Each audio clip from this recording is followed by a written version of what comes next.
저희가 11월에 R&D 스튜디오 델파이 C++ 빌더 12.0 아테네가 출시가 돼서 저희가 11월 말에 한번 출시 새 기능 세미나를 한번 했고요. 그리고 오늘 C++ 빌더 쪽으로만 해서 기능 중심으로 한번 세미나를 진행을 해볼 예정입니다. 우선 제 소개를 먼저 해드릴게요. 안녕하세요. 저는 대부기어에서 영업을 담당하고 있는 손보라 과장이라고 하고요. 11월 말에 참석해주신 분들은 저랑 한번 또 인사를 해주셨던 것 같은데 이번에도 바쁘신 와중에도 참석해주셔서 감사합니다.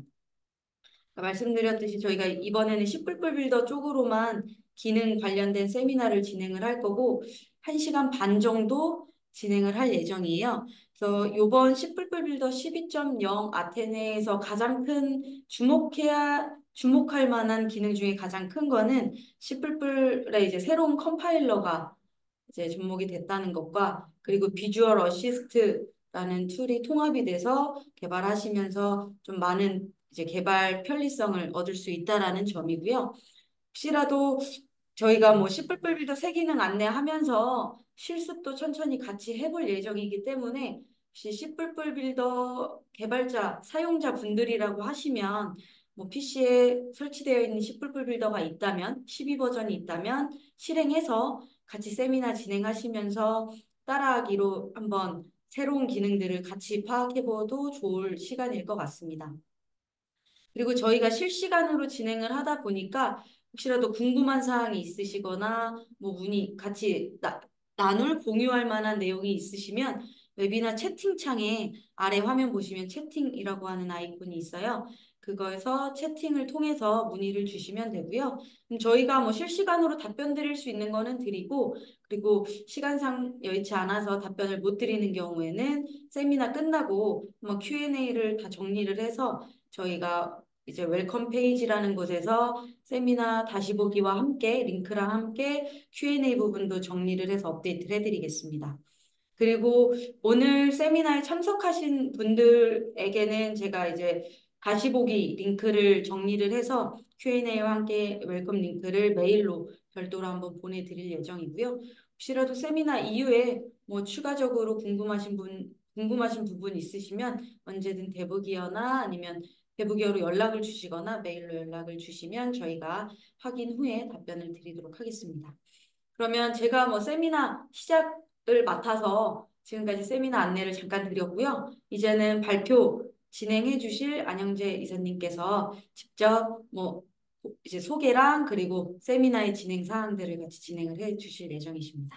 그러면 저는 다음에 또 좋은 세미나로 뵙도록 하겠습니다. 감사합니다. 예, 반갑습니다. 저는 안영재라고 하고요. 음, 오랜 시간 동안 델파이 또 시빌더와 같이 그 개발자로 살아가고 있습니다. 대부교에서 그 C++ 빌더 관련된 세미나 요청을 좀 받아서 고민 끝에 수락을 해서 오늘 진행을 좀 하게 되었고요. 제가 요즘엔 조금 그 건강상 이유 때문에 그 발음이 약간 꼬일 때가 좀 있어서 그 부분은 좀 양해를 좀 부탁드리도록 하겠습니다. 일단 오늘의 주제는 R&D 스튜디오 또는 C 빌더 12.0 버전에 관련된 내용이 이제 주가 이제 될 것이고요. 그 신규로 이전에 없었던 버전들에서 들어왔던 내용들에 대해서 주로 다뤄볼 예정입니다.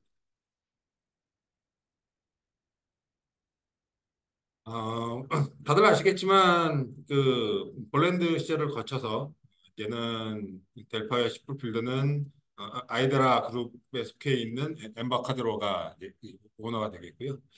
엠바카데로가 보유하고 있는 이 제품들이 상당히 많이 있습니다. 보면은 뭐 이 중에서 우리가 제일 잘 알고 있는 뭐 델파이나 시프필더 같은 제품들도 있고 개발자에게 친숙한 울트라 있어 보이고 그리고 폴토마토라고 하는 제품이 이번에 그 12.0의 비주얼 어시스턴트로 통합이 된 그 제품을 만들었던 회사들인데 이 회사 제품을 인수를 해서 과거 MFC를 위해서 되어 있던 제품을 이번에 시플 필더로 녹여내는 거를 수행하는 것으로 보입니다.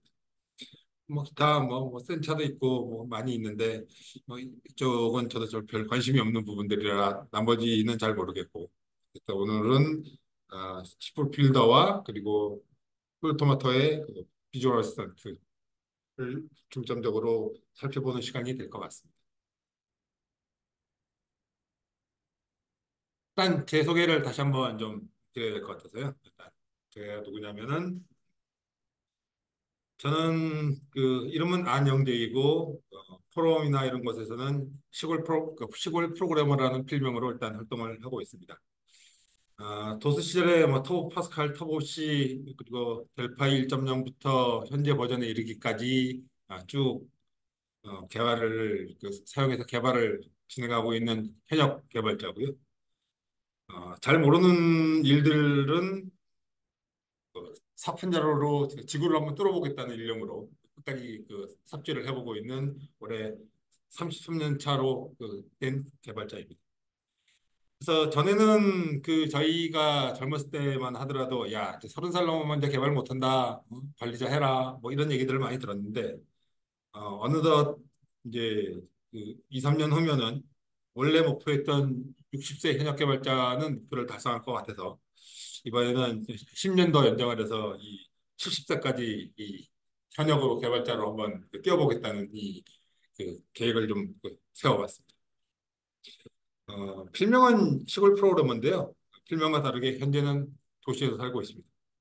어, 네, 필명을 유지하려다 보니까 그러다가 이혼을 당할 것 같아서 어쩔 수 없이 시골 살기를 접고 도시로 돌아왔습니다. 제가 주로 하는 일은 뭐 델파이나 시풀 빌더를 이용을 해서 프레임워크를 만들고 업무 개발에 필요한 컴포넌트들을 만들고 그런 일들을 주력으로 해왔고요. 그리고 델파이나 시풀 빌더 교육 그리고 프로젝트 진행을 위한 컨설팅들 뭐 이런 일들을 가장 많이 하고 있고 그다음에 지난 33년 동안 세상 온갖 잡다한 애플리케이션들을 만들어 왔습니다. 그리고 또 이 시골 생활을 한 7, 8년 하다 보니까 온갖 잡일들도 하고 했고요. 목공도 해보고 땜질도 해보고 집수리도 하고 전기공사도 하고 등등 뭐 쉽게 말하면 이 온 세상 잡부를 지금 현재 하고 있습니다. 뭐 이 정도로 제 소개는 일단 마치도록 일단 하고요.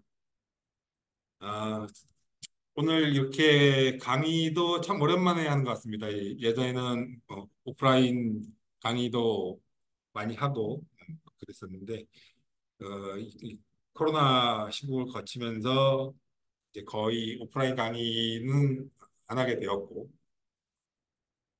어쩌다 보니 이제 이 온라인 강의는 뭐 기회도 많지 않았고 좀 그랬는데 이번에 이제 강의를 한번 진행도 하고 그러면서 좀 원래부터 좀 계획도 좀 있었던 부분들이긴 한데 제가 지난 개발자로 살아온 33년 세월 동안 결혼도 하고 자식도 낳고 뒷바라지 하고 그렇게 밥벌이 하는데 이 델파이나 시골 빌더의 도움을 제일 많이 받아서 오늘 이 자리까지 온 것 같습니다. 가끔 뭐 뉴스나 이런 기사를 보면은 평생 일군 몇백억 대 재산도 기부하고 가시는 분들을 보면서 야, 참 대단하시다라고 생각을 해왔던 터라. 근데 저는 뭐 그만한 아직 뭐 재산을 모은 것도 없고 그런 형편이다 보니 그 시대는 이제 많이 변했고 웹이 이제 대세인 시대가 되었고 그러다 보니 델파이뿐만이 아니라 이런 CS 환경들의 위상이 많이 쪼그라들긴 했지만 어, 그래도 그간 쌓았던 이 지식들을 커뮤니티에 좀 기부를 하려고 준비를 좀 하고 있습니다. 커뮤니티나 뭐 블로그 또 줌 같은 것들을 이용을 해서 온라인으로 좀 강의들도 좀 진행을 해볼 계획을 가지고 있고요. 어, 기회가 되면 유튜브를 통해서 이렇게 체계적인 이 강의도 한번 올려볼 계획이긴 한데 유튜브가 참 손이 많이 가서 좀 할지는 잘 모르겠습니다. 그래서 일단 여러분들께 이런 말씀을 드리는 것들은 이게 항상 계획이 계획만으로 끝나는 경우들이 좀 많이 있다 보니까 이렇게 그 공개적인 자리에서 이 약속을 좀 해서 제 스스로가 약속을 지킬 수 있게 하기 위해서 이렇게 공개적인 자리에서 일단 말씀을 좀 드리게 되었습니다. 그러려면 일단 그 다음 주에 수술할 때 그 저 담당 선생님이 수술을 잘 좀 해주셔야 되는데 비용적인 앞으로 그 수술 이후에 그 강의 계획이나 일정 뭐 이런 것들이 확정이 되면은 그런 부분들은 커뮤니티 게시판이나 또는 이 대북의 뉴스레터를 통해서 좀 알려드릴 예정이고요. 그때 만들었던 소스 코드들은 GitHub에 리포지토리를 개설을 해서 그쪽 주소를 알려드리도록 하겠습니다. 방안 여기까지 팔고 이제 본론으로 들어가보도록 하겠습니다. 일단 뭐 다들 아시는 내용이긴 하지만 간단하게 그 델파이와 c 빌더의 버전 히스토리를 쭉 이렇게 한번 나열해 봤는데요. 델파이 같은 경우에는 1995년도에 버전 1.0이 나온 이후로 1, 2, 3, 4, 5, 6, 7, 8 그리고 그 다음부터는 이제 이 버전 네임이 바뀌어서 2005, 2006, 2007 뭐 이렇게 그 연도별로 가다가 다시 XE 시리즈로 가기 시작해서 XE2, XE, XE2부터 해서 XE8까지 또 이런 네이밍으로 가던 시절이 있었고 그 다음에는 네이밍이 또 바뀌어서 다시 숫자로 돌아가면서 뒤에 도시 이름이 붙는 버전으로 네이밍 규칙이 이렇게 변해왔습니다. 델파이는 이렇게 그 버전이 같고 시폴 빌더는 13456 그리고 X 버전이라는 게 있었고요. 아마 기억을 못 하시는 분들이 더 많지 않나 싶긴 합니다만. 일단 그 시폴 빌더는 최초에부터 그 윈95 환경에 32비트 개발 환경으로부터 이제 출발을 했고 RAD 스튜디오로 넘어오게 되면서부터 즉 2006 버전부터는 델파이와 시폴 빌더를 묶어서 RAD 스튜디오라고 하는 통합 제품들이 나오게 되어서 그 전까지는 그 델파이 실행 프로그램 따로, 시폴 빌더 프로그램 따로 그 쓰는 환경들이었는데 2006 버전에부터 이제 델파이와 시폴 빌더가 이제 통합이 되었죠. 그리고 드디어 이제 2023년에 12 아테네 버전이 이제 출시가 되었는데 출시된 지 28년 만에 델파이의 그 신전이 있는 고향 아테네라는 도시명을 붙이게 되었습니다. 참 오랜 기간 동안 그 꾸준히 그 버텨온 그 개발 툴이라고 할 수 있겠네요. 델파이는 현재 출시된 지 28년이 되었고 빌더 같은 경우에는 26년이 되었으니까 참 오랫동안 장수하고 있는 개발 툴인 거는 맞는 것 같습니다. 일단 이 RAD 스튜디오 아테네는 제품 구성을 보면 조금 전에 말씀드린 것처럼 10 빌더 12 아테네 그리고 델파이 12 아테네 이렇게 두 가지가 묶여 있는 제품이 RAD 스튜디오 버전이 되겠고요. 그리고 각각 단품으로 C 빌더 그리고 델파이도 따로따로 단품으로도 존재를 합니다. 그래서 프로그램을 처음에 띄울 때이 스플래시 화면에 보면 델파이와 C 빌더를 다 통합하고 있는 녀석들은 이렇게 스플래시의 RAD 스튜디오라고 뜨게 되고 빌더나 델파이 단품들은 이렇게 그 뜹니다. 뭐 RAD 스튜디오 12가 뭐 크게 다른 단품들과 크게 뭐 다르지는 않고요. 사용법이나 뭐 기능들도 다 동일한데 다만 델파이와 시빌드를 동시에 쓸 수 있느냐 없느냐 이렇게 하는 그 기능 차이로 제품의 구분이 된다고 말씀드릴 수 있겠습니다. 어, 오늘 참가자분들이 오셨는데 정학원 이사님도 오셨고 또 신기준님도 오셨고 제가 아시는 분들이 우리 두 분이나 계시네요. 감사합니다. 에, 일단 그 제품의 이제 구성들은 이제 이렇게 되어 있고요. 혹시 목소리가 잘 들리는지 잘 들리시는 분들은 채팅창에 숫자 뭐 1, 뭐 2, 뭐 아무거나 한 번씩만 한번 눌러주십시오. 네. 아, 잘 들으시다니 다행입니다. 참 좋습니다. 요즘에 보면.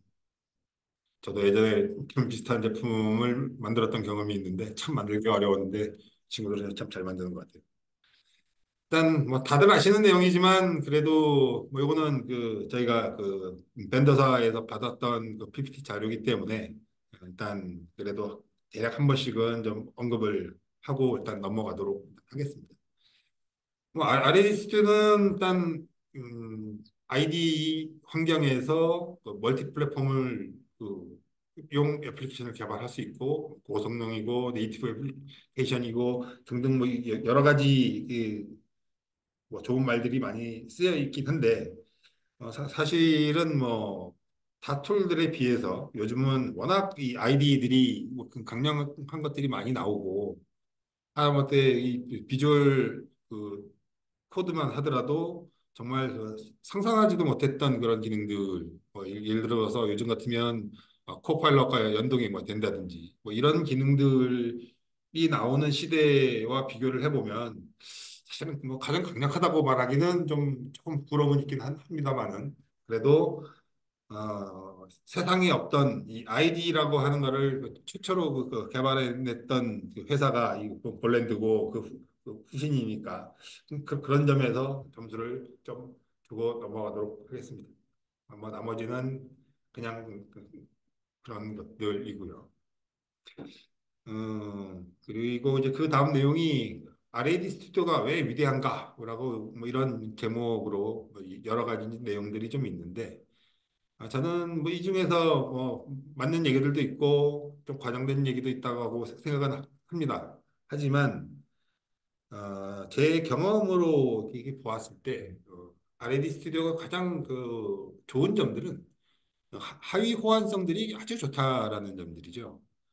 심지어는 아마 그 크게 서드 파티나 이런 것들에 의존하지 않고 이 제품이 주는 표준적인 이 컨트롤이나 기능들을 사용해서 개발했다라고 한다면 시플 빌더 1이나 2로 된 것들조차 아주 작은 노력으로도 가장 최근의 버전으로 업그레이드를 시켰을 때 큰 문제 없이 되는 것들을 많이 보아왔습니다.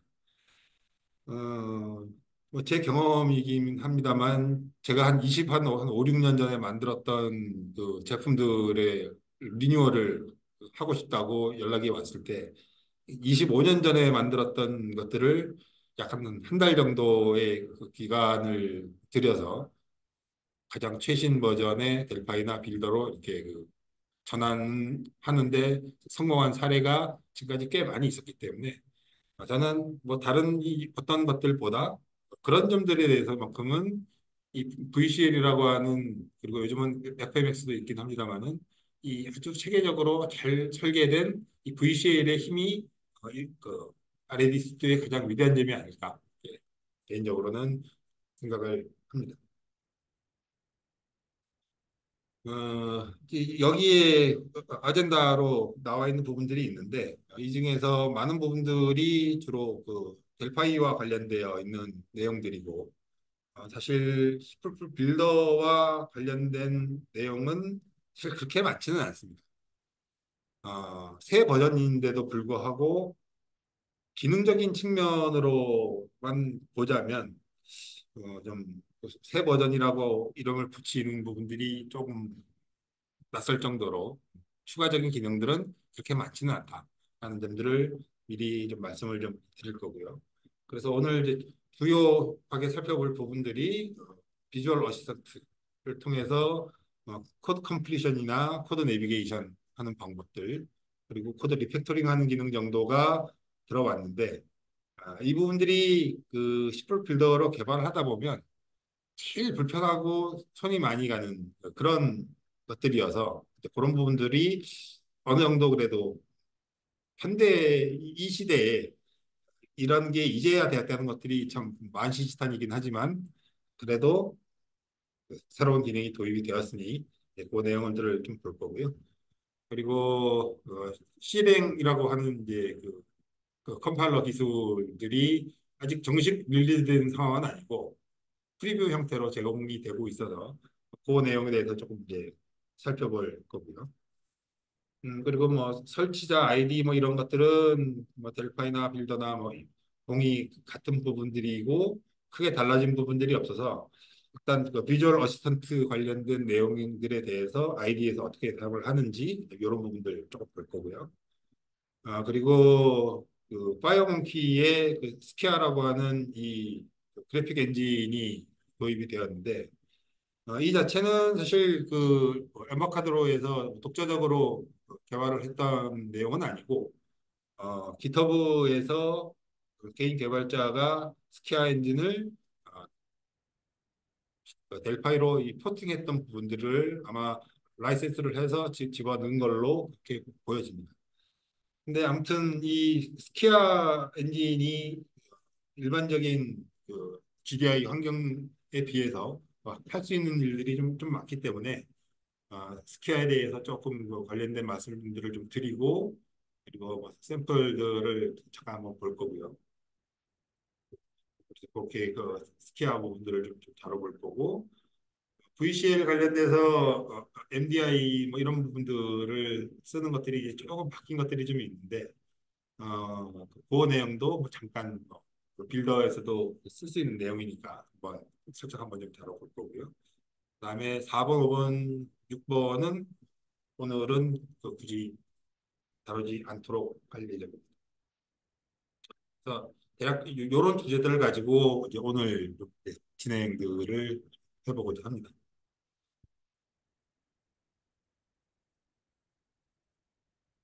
제일 큰 거, 어, 이번 12 버전의 10 빌더에서 가장 많이 바뀌었다, 그리고 좋아졌다라고 할 수 있는 부분들은 전 꼽으라면 저는 뭐 이 그 비주얼 어시스턴트가 그 통합이 되었다라는 점 말고는 사실은 큰 거는 없는 것 같긴 합니다.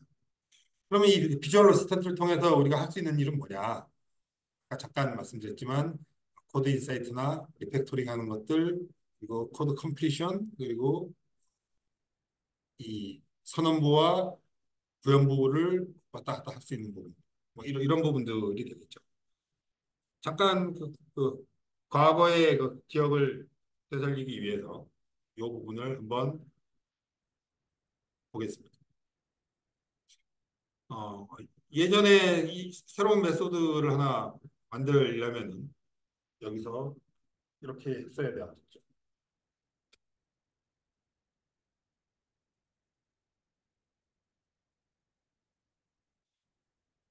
헤더 파일 가서 하나 만들고 다시 구형부에 와서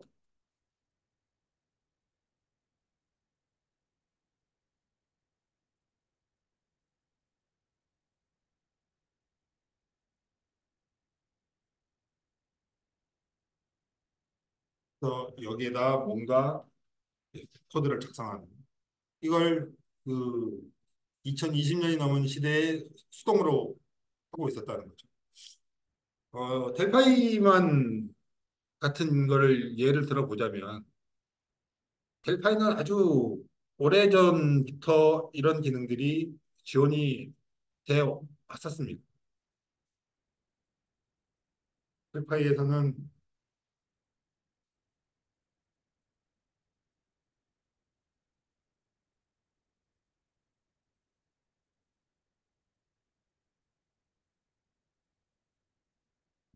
거기서 Shift Ctrl C를 누르면 이렇게 선언했던 함수의 원형에 따라서 구현부가 자동으로 만들어지고 그리고 Shift Ctrl 위의 화살표 그리고 Shift Ctrl 아래 화살표를 통해서 선언부와 구현부를 자유자재로 이렇게 왔다 갔다 하면서 이 작업을 할 수 있는 기능들이 델파이는 아주 오래전부터 그 지원되어 왔던 기능들인데 슈퍼 빌더에서는 그게 아직까지 지원이 안 되고 있었죠.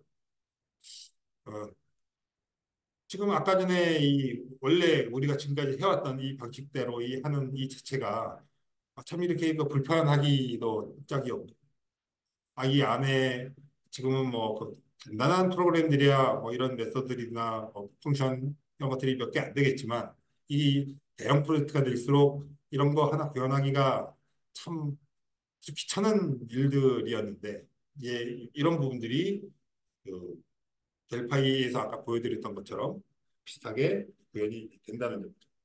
해볼까요?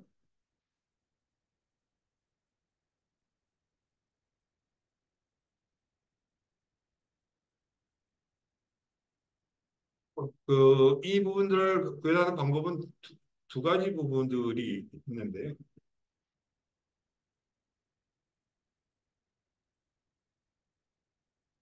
어, 리팩터라는 메뉴에 크레이트 컴플리션이라고 하는 메뉴를 사용을 하게 되면 우리가 조금 전에 헤더에서 정의했던 이 코드가 구형부에 이렇게 원형이 자동으로 일단 만들어지는 기능들이 드디어 C 빌더에서도 쓸 수 있게 되었다.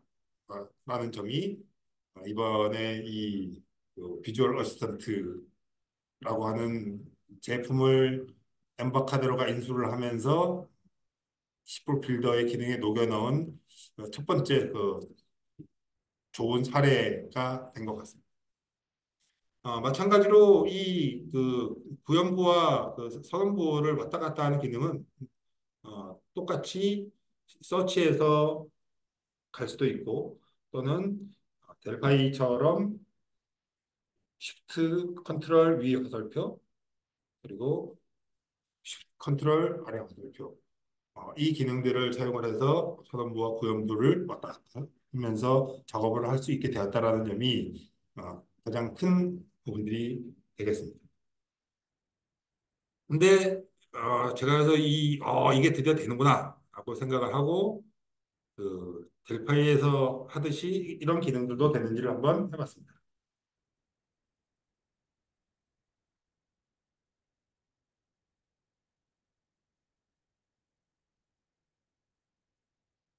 어, 델파이에서는 이렇게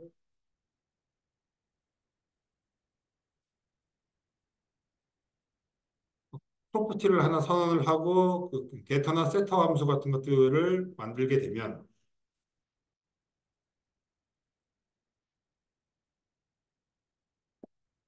이렇게 만들고 여기에서 코드 컴플리션 기능을 이용을 하게 되면 이렇게 프로퍼티에 대해서 그 어떤 값이나 값을 읽거나 쓸 수 있는 게터와 세터 함수들까지 자동으로 만들어주는 기능들이 제공이 되고 있었는데 과연 이 기능이 되는지 빌더도 됐다면 과연 될까라고 생각을 해서 궁금해서 그 기능들도 한번 해보았습니다.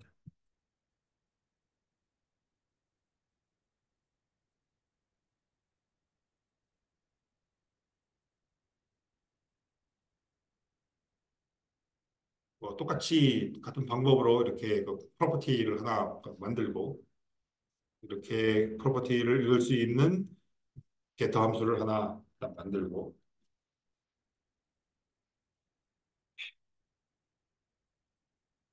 네.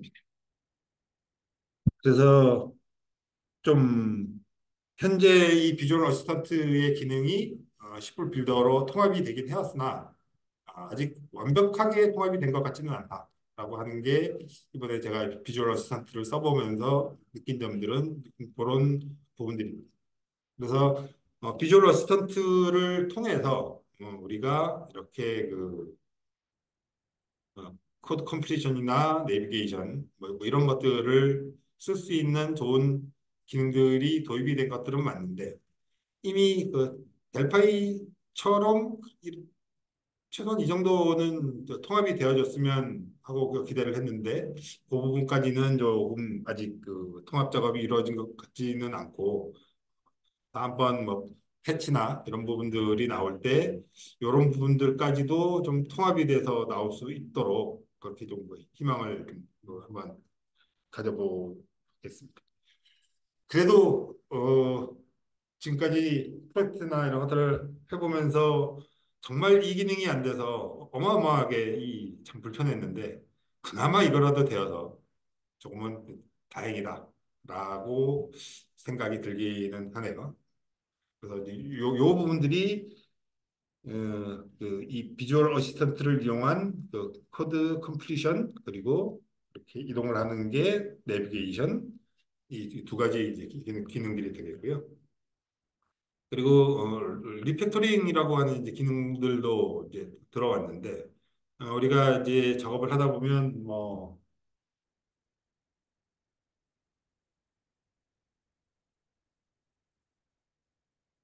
이렇게 걸 하나 만들고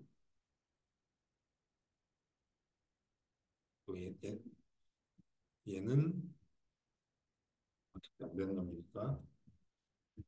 이렇게 그 변수 같은 걸 만들었는데 하다 보면 이 이름을 처음부터 잘 지으면 좋은데 이게 하다 보면 뭐 이름이 처음에 이거 지은 게 마음에 안 들 수도 있고 원래 하고자 했던 의도와 조금 달라서 좀 더 명확한 이름으로 그 좀 바꾸기도 하고 싶고 그래서 뭐 변수명은 뭐 수시로 바꾸는 게 일이다 보니까 근데 그럴 때마다 이 전체 내가 썼던 놈들을 다 찾아다니면서 일일이 이렇게 그 값을 바꿔주는 작업들을 수동으로 할 수밖에 없었고 그러다 보면 10개 중에 뭐 한 개 놓쳐서 빌다가 에러 나기도 하고 뭐 이런 일들은 뭐 비일비재하게 뭐 겪었을 것 같은데 그런 부분들을 좀 방지해 줄 수 있는 그 코드 리네이밍하는 리팩토링의 전체 이 변수의 이름들을 한꺼번에 바꿔주는 그 기능들이 이번에 추가가 좀 되었습니다.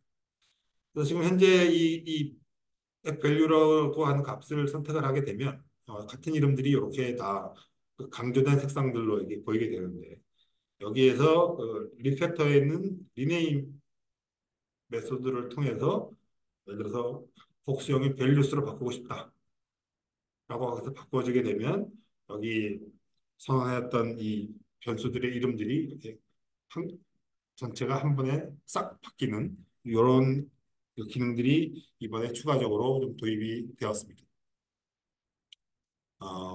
요 부분들이 이제 이것 역시도 비주얼 어시스턴트가 이번에 통합이 되면서 또 들어온 기능 중에 한 가지가 되고요.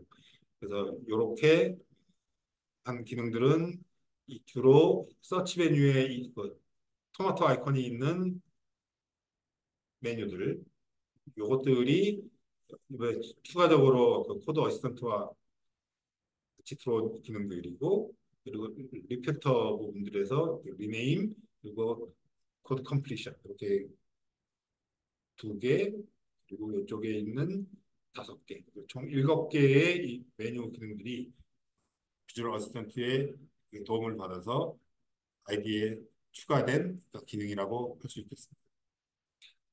다음에 뭐 아까 찾아가는 기능들을 하키로도 이제 말씀을 드렸는데요.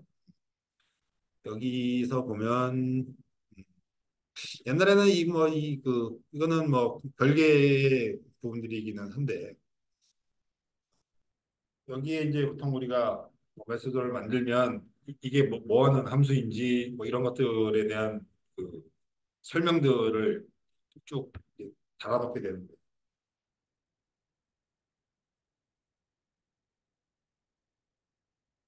예를 들어서 이렇게 만들었다고 가정을 해볼게요.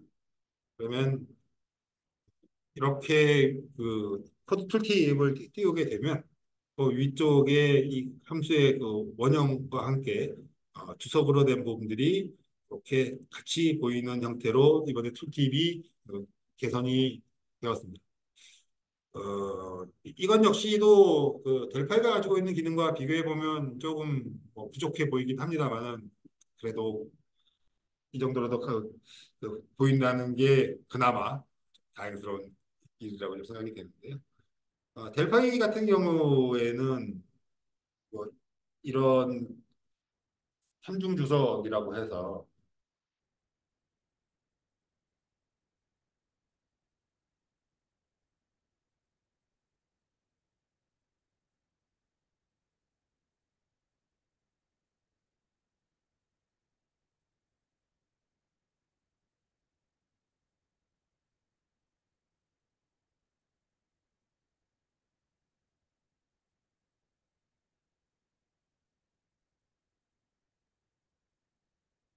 얘는 이렇게 그 서머리로 보이면은 그 추석 형태로 보이는 것들이 아니라 HTML의 타입으로 이렇게 그 렌더링을 툴팁을 렌더링을 해서 보여주는데 빌더는 그 정도까지의 기능들은 아니지만 그래도 이렇게 추석 정도까지 보여주는 기능이 들어왔고 향후에 뭐 어차피 그 같은 부분들의 비슷한 맥락이니 이런 델파이에서 다큐멘테이션을 하기 위한 이런 그 삼중척도 도입이 될 수는 있지 않을까라고 하는 그 개인적인 그좀 기대를 한번 해보도록 하겠습니다. 늘게 늘 만지던 소스들은 참 금방금방 그 기억이 나지만 이게 좀 세월이 좀 지나다 보면 도대체 이게 뭘 하느라고 만든 함수인지 까먹었다가 참 많은데 그런 부분들을 이렇게 같은 다큐멘테이션들 주석을 잘 달아놓으면 델파이 같은 경우는 이것들을 뽑아서 그 클래스 다이어그램도 만들어주고 뭐 이런 그리고 요즘에 있는 그 비즈그래프라고 하는 각 클래스와 유닛 간의 그 연관관계들을 자동으로 뽑아주는 마크다운에서 사용하던 그 비즈그래프의 기능들도 델파이에는 이제 도입이 되었던데 시폴 빌더는 늘 델파이에 비해서 좀한 박자 좀 늦게 가는 것 같습니다. 뭐 아쉽지만 그래도 이 정도까지 이 새로운 기능들이 이제 들어왔다는 점 있겠고요. 그리고 또 한 가지 이제 살펴볼 이 부분들은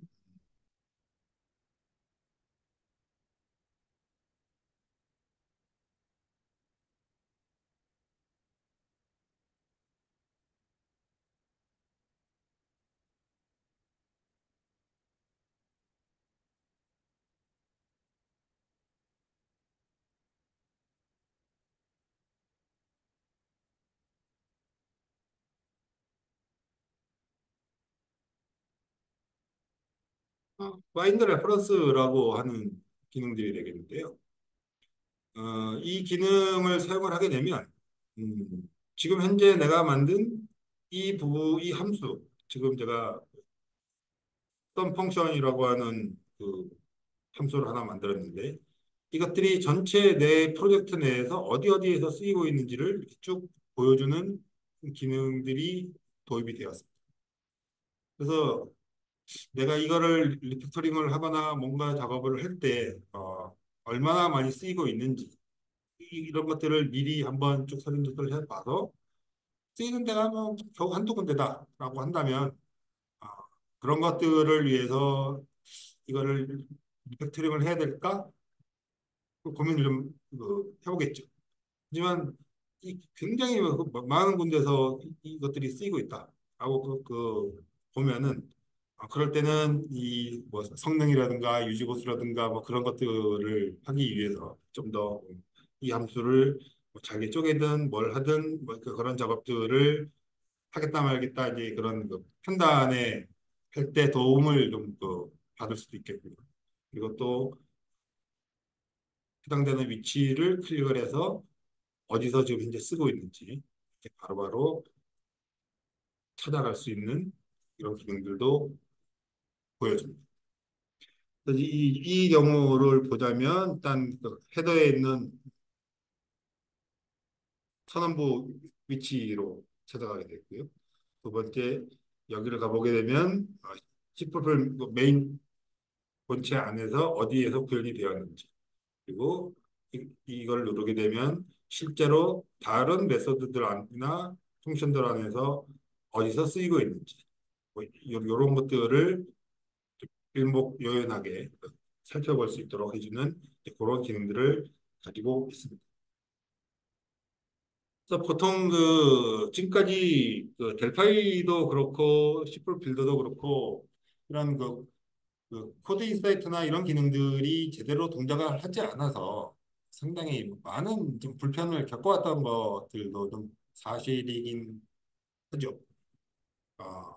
예전처럼 뭐한 30여 년 전처럼 이 전체 개발하기 위한 이 프레임워크가 작고 사용되는 뭐 이런 기능들도 많지 않았던 시절에는 우리가 뭐 이런 것들을 다 외워서 쓸 수 있고 그러기는 했는데 이제는 이 VCL만 하더라도 이 프레임워크 자체가 워낙 크고 우리가 그거를 다 외워서 개발을 한다는 거는 사실 있을 수 없는 상황들이죠. 그래서 이제 그런 측면들로 봤을 때에는 이런 그 코드 컴플리션이나 이게 뭐 완성하는 부분들 뭐 이런 것들이 굉장히 이제 중요한 그 포인트들이 되겠고 또 이런 케이스들도 있을 수 있을 거라고 생각이 됩니다.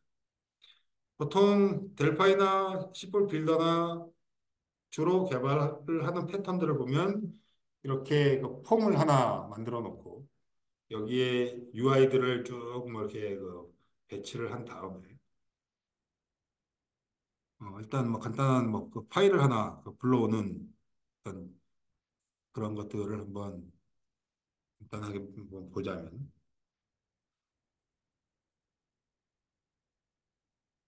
뭐 대략 이런 식으로 그 UI를 만들고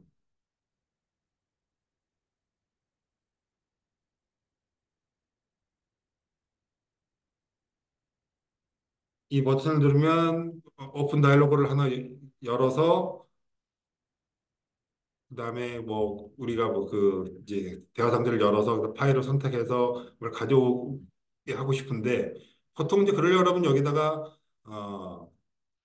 파일 오픈 다이로그라든지 이런 그 다이로그 컴포넌트를 보통 폼에 이제 떨궈 놓고 작업을 하는 경우들이 좀 많은데 이제 그렇지 않고 동적으로 그런 것들을 만들어서 하기를 선호하시는 분들도 많이 있죠. 그래서 이제 그런 경우에는 이런 식으로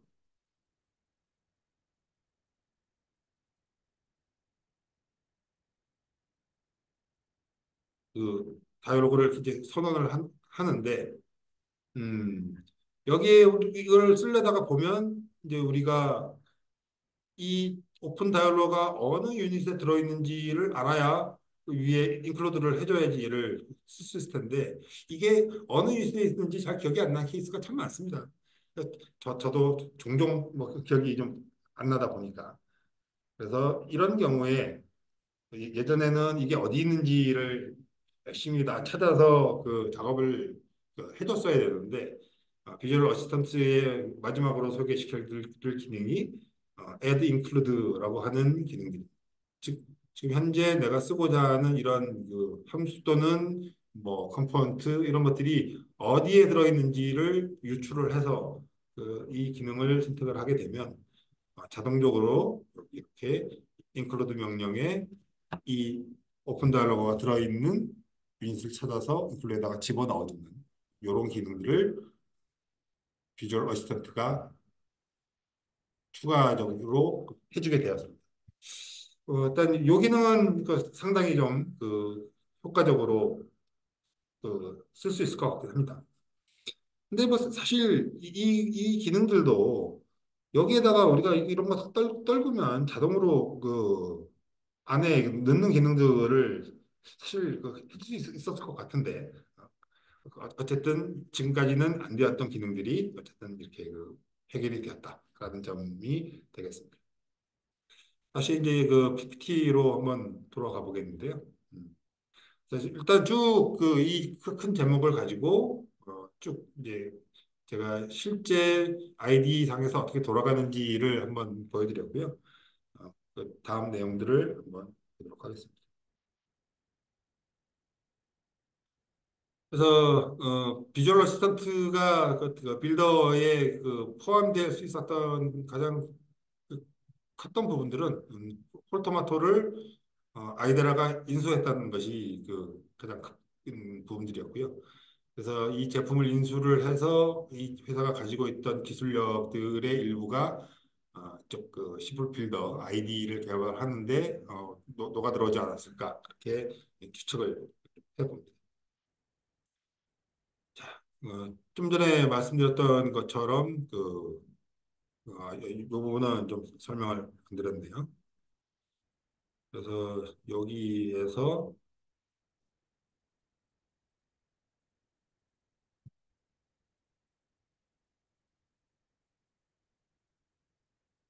늘 우리를 괴롭혔던 그 코드 인사이트가 드디어 잘 동작을 합니다.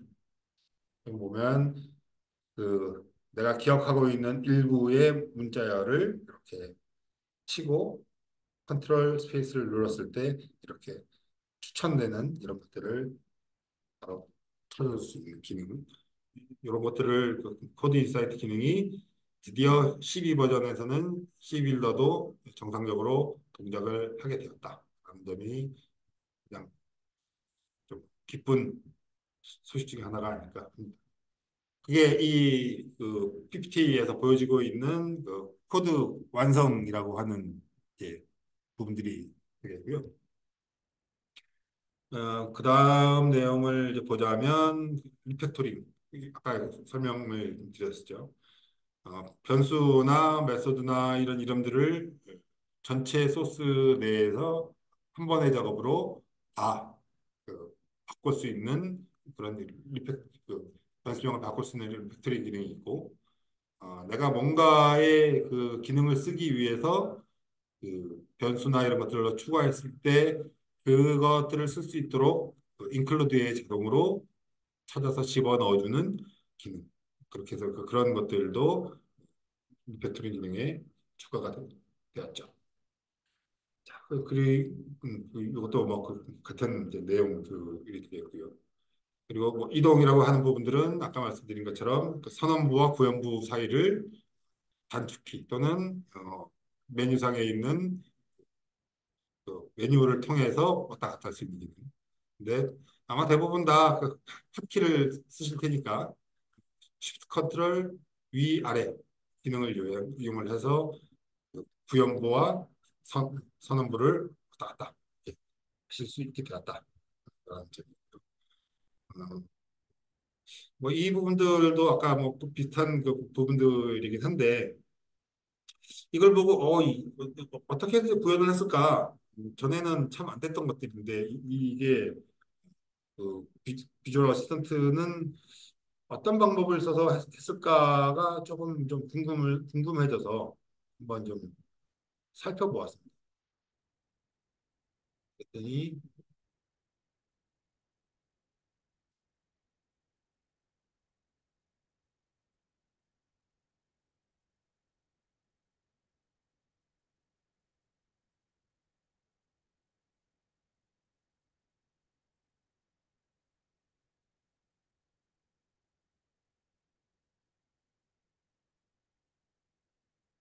새로운 이 C++ 빌더를 사용을 하게 되면 사용자 로컬 APP 데이터 로컬 안에 엠바카데로 폴더가 있고 BDS 안에 비주얼 어시스턴트라고 하는 폴더 안에 현재 진행 중인 이 프로젝트들에 대해서 얘가 사전에 이 전체 이 소스들을 스캔을 해서 데이터베이스 형태로 관리하는 것으로 일단 보여집니다.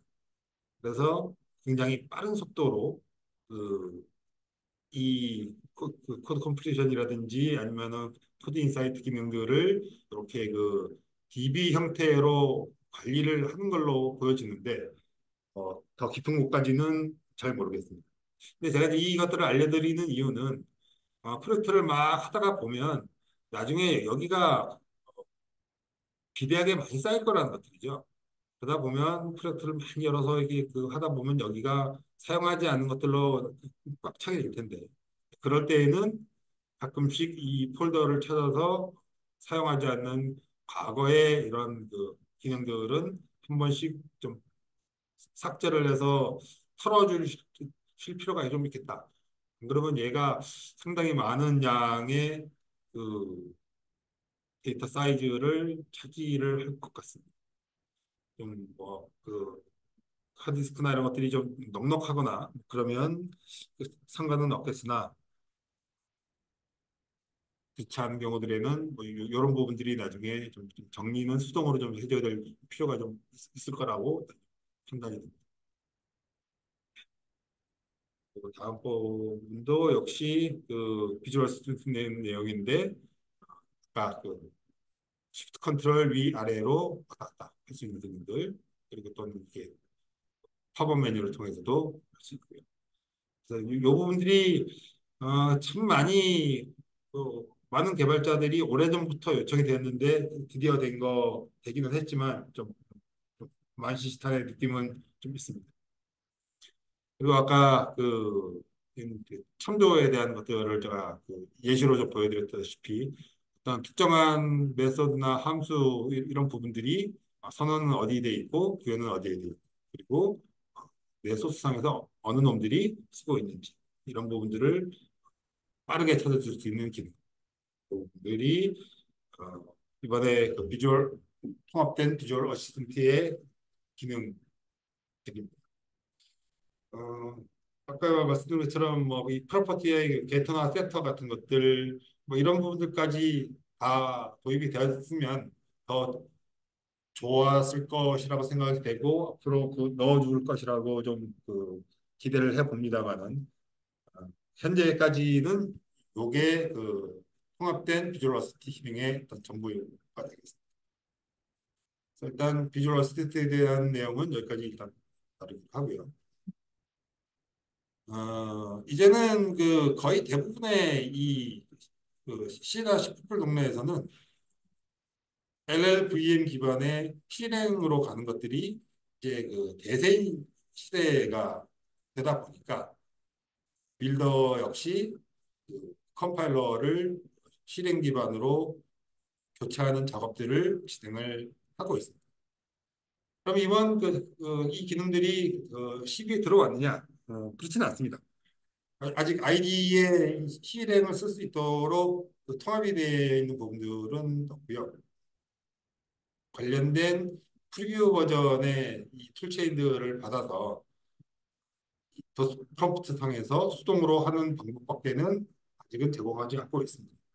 다만 시프롤 빌더의 이 컴파일러들이 이전 볼랜드가 만들었던 그 컴파일러에서 앞으로는 전체 이 LMVM 기반의 실행으로 응용할 것은 사실이라는 겁니다. 이 C나 C++에서 그 가장 유명한 뭐 두 놈을 꼽으라고 한다 그러면 GCC 그리고 실행 이렇게 그두 가지일 거고요. 실행이 탄생하게 된 것들은 이 원래 옛날에는 애플도 GCC를 썼는데 워낙 그 폐쇄적인 걸로 유명한 애플이다 보니까 GCC에서 LGPL3라고 하는 라이센스를 걸어버리다 보니까 애플에서 공개하긴 싫고 하고 그러면 라이센스 위반을 해서 썼다가는 어마어마한 그 배상 금액을 물어야 될 거. 그러다 보니 애플에서 시작한 이 LLVM의 그 실행이 이제는 거의 이제 대세인 시대가 되었죠. 그래서 일단 요 실행을 좀 더 알아보기 전에 일단 제가 그 C 빌더 12 버전이 깔려 있는 폴더의 빈 디렉토리로 도장을 하나 띄워놨는데요. 여기를 보면 그 쭉 몇 가지 이제 실행 파일들이 좀 있는데요. 여기에서 보면 보이는 이 BCC 32 같은 경우에는 어, 델파이용 그 32 컴파일러고 그다음에 BCC 64 같은 경우에는 이 그 델파이용 그 64비트 컴파일러 그리고 보면은 안드로이드용 컴파일러, 리눅스용 컴파일러 뭐 등등 뭐 쭉 많이들이 있습니다. ARM으로 또 있고 쭉 다 있는데 여기에도 실제 보면 DCC가 참 씨뿔뿔이고 DCC가 델파이용이네. 제가 거꾸로 들었습니다. 그래서 델파이 같은 경우를 보면은 64비트용, ARM용, ARM 64비트용 뭐 등등 이렇게 쭉 들이 있는데 여기 보면 단촐하게 지금은 C 빌더는 32, 64 이렇게밖에 없습니다. 그래서 여기서 이 정보를 입력을 해보니까 현재까지 지금 빌더에 포함되어 있는 C++ 컴파일러는 아직 실행으로 완전히 이행한 상태는 아니고 어, 그 예전 그 볼랜드 시절부터 쭉 만들어져 왔던 그리고 근데 지금은 이름이 바뀌었으니까 엠바카데로 C++ 7.70 버전을 현재는 써서 사용을 하고 있습니다. 아마 이그 실행 컴파일러 자체를 IDE에 통합을 하는 거는 그렇게 큰 어려운 점들은 아니었겠지만 아마 이 VCL이라고 하는 것들과 연동을 해서 이런 비주얼한 환경이 제공되지 않는 빌더라고 하는 것은 뭐 빌더를 써야 될 이유를 상실하는 것과 같은 거니까 아마 실행으로 이 컴파일러를 바꾸는 과정에서 아마 아직까지 이런 그 VCL 프레임워크를 갖다 붙이는 과정이 아직 순탄하게 잘 이루어지지 않아서 이번에 12라고 하는 버전을 달고 새 버전이 나오기는 했지만 빌더 같은 경우에는 아직 컴파일러를 실행으로 완전히 이행한 것 같지는 않습니다. 그리고 이것과 관련돼서 또 한 가지 이슈를 보자면 윈도우는 지금 OS는 대부분 다 그 64비트를 아마 깔아서 쓰실 거예요. 아마 뭐 그래야 이 메모리들도 꽂혀 있는 것들을 그 4기가 이상의 그 제한을 넘어서 뭐 8기가, 16기가 뭐 등등 이렇게 많은 메모리를 꽂아 쓰는 게 일반적인 그 관례고 그러다 보니 전부 64비트 OS를 설치를 해서 쓰고 있지만 개발하고 있는 대다수의 어플리케이션들을 보면 32비트로 하고 있는 게 아직까지 그 현실인 것 같습니다. 또 그런 점들에 대해서 마이크로소프트가 딱히 그 제약을 가하고 있지도 않고. 근데 리눅스도 그렇고, 안드로이드도 그렇고, iOS도 그렇고, 맥OS도 그렇고. 이제 이 친구들은 32비트 애플리케이션은 아예 구동을 시켜주지를 않습니다. 즉, 64비트 OS로 바뀌었기 때문에 개발하고 있는 모든 애플리케이션들을 다 64비트 환경에서 개발하라고 강제하고 있다는 점이죠. 그러니까 그런 측면들로 봤을 때 이전 버전까지 이 C 빌더가 모바일 개발도 지원을 했었는데 지원을 하고 타깃이 되는 부분들이 안드로이드도 32비트까지만 지원이 되고 iOS도 32비트 거죠. 뭐 이렇게밖에 지원이 되지 않다 보니까 실제로 그렇게 만들어 놓은 앱들을 앱스토어에 올려봐야 뭐 심사도 안 되고 당연히 APK 파일로 만들어서 내 핸드폰에다 집어넣는다 하더라도 구동도 되지 않고 뭐 그런 환경이었었죠.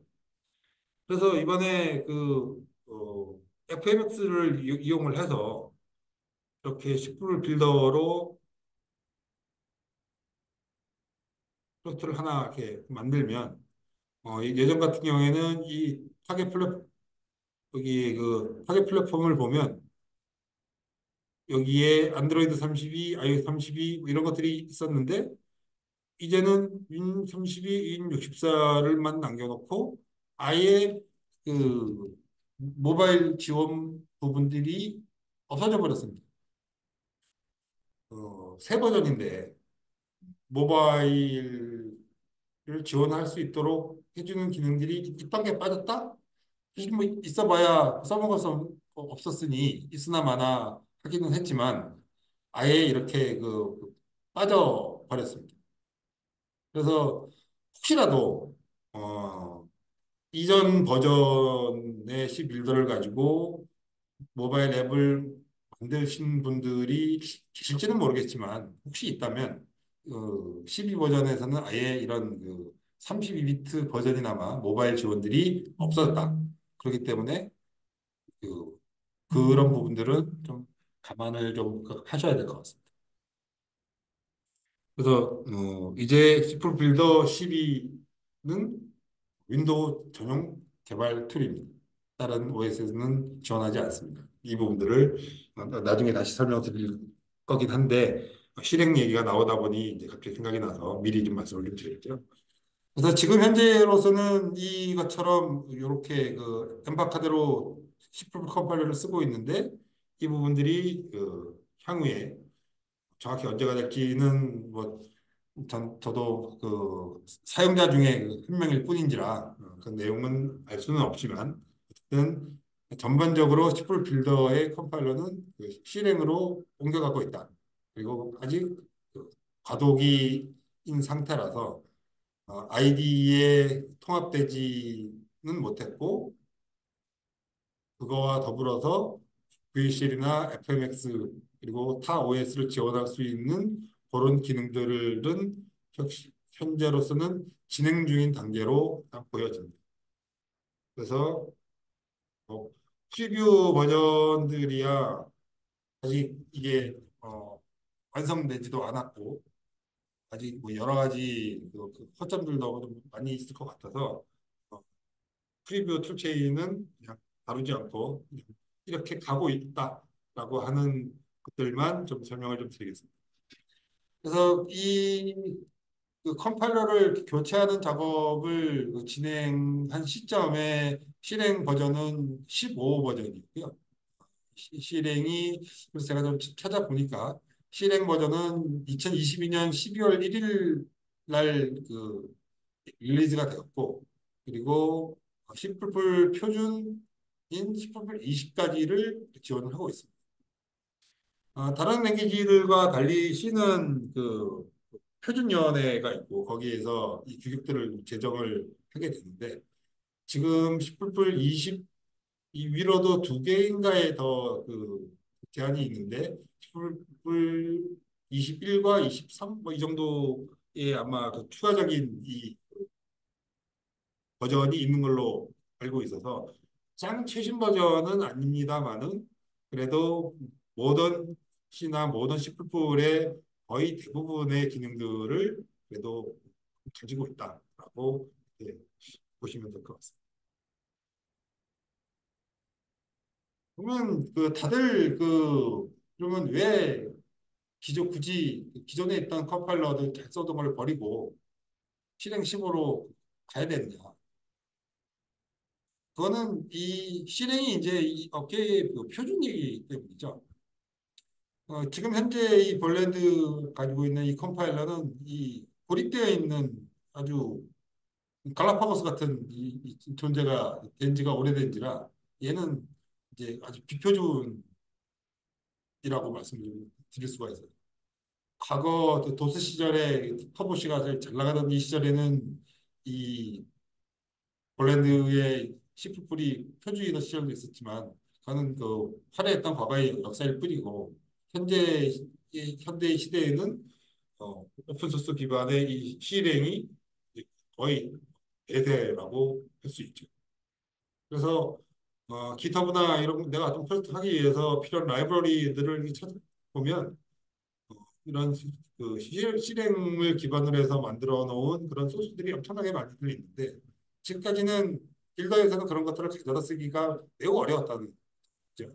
근데 이번 이 컴파일러를 교체하는 작업이 성공적으로 되면은 성공적으로 된다는 전제이긴 합니다만은 이런 표준화가 이루어지기 때문에 반드시 C++ 빌더로 된 소스들이 아니라 표준 C++ 소스들을 가져다가 이거는 데프트에다가 쉽게 쓸 수 있는 그런 그 능력들이 생기게 될 것이고요. 그리고 그 디버깅을 하는 부분에 있어서도 상당히 기존 디버거와는 비교할 수 없을 정도로 좀 차이가 좀 많이 나고 그리고 그 결과물들 같은 경우에도 지금은 OMF 포맷으로 생성이 되고 있고 그리고 디버깅 정보는 웹 파일로 생기고 있는데 이게 그 업계 표준인 COF 포맷으로 변환이 될 거고 그리고 디버깅 하기 위한 이런 웹 파일도 표준인 PD 포맷으로 바뀌게 될 예정에 있습니다. 그래서 이렇게 된다면 지금 현재 있는 버전들보다는 성능면이라든가 그리고 그런 다른 곳에서 만들어져 있는 라이브러리를 가져다 쓰는 데에서 얻을 수 있는 장점들 그리고 제 표준에 따라가는 이런 기능들 때문에 성공적으로 잘 버티게 된다면 시프트 필더가 지금보다 조금 더 강력해질 것은 분명한 사실일 것 같습니다. 문제는 이 늘 시기라는 것들이 있다 보니 빠른 시간 안에 좀 이루어지기를 좀 기대를 해보겠습니다. 그래서 그 관심이 있으신 분들은 저이그 엠마카드로에 들어가 보시면 아리디 스튜디오용 그 실행 그 툴체인을 할 수 있어서 그걸로 테스트를 해보실 수는 있는데 저도 좀 해보려고 좀 했습니다만은 좀 쉽지가 않아서 일단 하다가 좀 그 시간도 모자라고 그래서 포기를 좀 했습니다. 나머지들은 뭐 다 뭐 이런 내용들이라 나중에 그 자료들을 한번 쭉 읽어보시면 될 것 같아요. 그다음에 뭐 대부분 델파이 관련되는 내용들이라 크게 여기서는 다룰 거는 없을 것 같고요. 멀티 디바이스도 어, VCL 대신에 FMX를 쓸 수는 있지만 윈도우 전용이기 때문에 사실 시골 빌더에서는 멀티 디바이스라는 게 좀 그닥 뭐, 있지 않는 부분들이고 아이디에 관련된 것들인데 뭐 이것도 크게 중요한 내용들은 아니니까 넘어갈 거고요. 그리고 예전에 서드 파티로 이 판매되던 그 레이스 컴포넌트라는 것들을 엠바카드로가 인수를 했고 그게 그 KSVC라고 하는 걸로 개인인수를 통해서 배포를 했는데 얘는 뭐 그 다 기본적인 델파이 그 컴포넌트를 상속을 받아서 약간의 이제 기능들을 추가해 놓은 것들이라 이제는 VCL들이 뭐 좋은 기능들도 많이 들어왔고 뭐 스타일도 동적이든 뭐 이런 것도 잘 적용이 되기 때문에 KSVC를 굳이 쓸 일이 이제 없어진 상황이긴 한데 KSVC의 그 장점 중에 하나가 이런 그 델파이 프로퍼티 에디터 같은 것들에서 어떤 속성들을 편집을 할 때, 어, 좀 더 사용하기 편리하도록 하는 그런 이 프로퍼티 에디터나 컴포넌트 에디터 기능들을 참 많이 가지고 있었는데, 거기서 제공하던 대부분의 기능들이 IDE로 들어왔다. 그래서 이 부분들은 델파이만 해당되는 것은 아니라 시폴 빌더에서도 동일하게 적용이 됩니다. 일단 한번 좀 예를 보자면,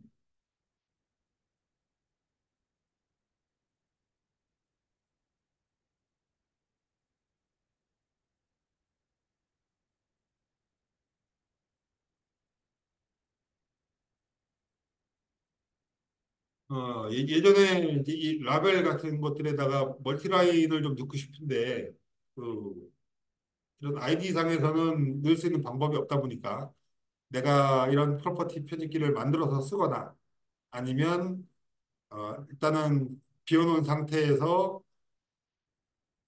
폼 크리에이트가 되는 시점에 여기 라벨에 캡션을 CRLF를 문자로 쭉 더해서 넣어주거나 뭐 이런 일들을 했었는데 이제는 이제 굳이 그렇게 할 필요는 없어졌다는 거죠. 그래서 라벨에서도 보면 전에 없이 옆에 보면 이렇게 이거 다이얼로그가 있다라고 의미하는 점점점 버튼이 생겼고 여기를 통해서 이렇게 멀티라인에 뭐 이런 그 캡션을 넣는 기능이라든지 아니면 이 온라인을 지정을 하는 데 있어서 어떻게 할 것인지를 어, 뭐 AC 런이나 AC 레프트 이런 것들이 아니라 시각적인 방법으로 직관적으로 이렇게 보여줄 수 있도록 해주는 뭐 이런 기능들이라든지 뭐 이런 부분들이 어, 이 KSVC에 들어있던 그 프로퍼티 에디터의 대부분의 기능들을 이번 델파이 RED 12 버전에서 다들 그 안으로 가져와서 조금 더 편리하게 쓸 수 있도록 그렇게 그 기능들이 조금 보강이 좀 된 것으로 보입니다. 이거는 뭐 빌더 관련이 없는 내용이니까 일단 넘어가도록 하고요. 툴스 API 역시도 빌더 관련이 있는 것들입니다.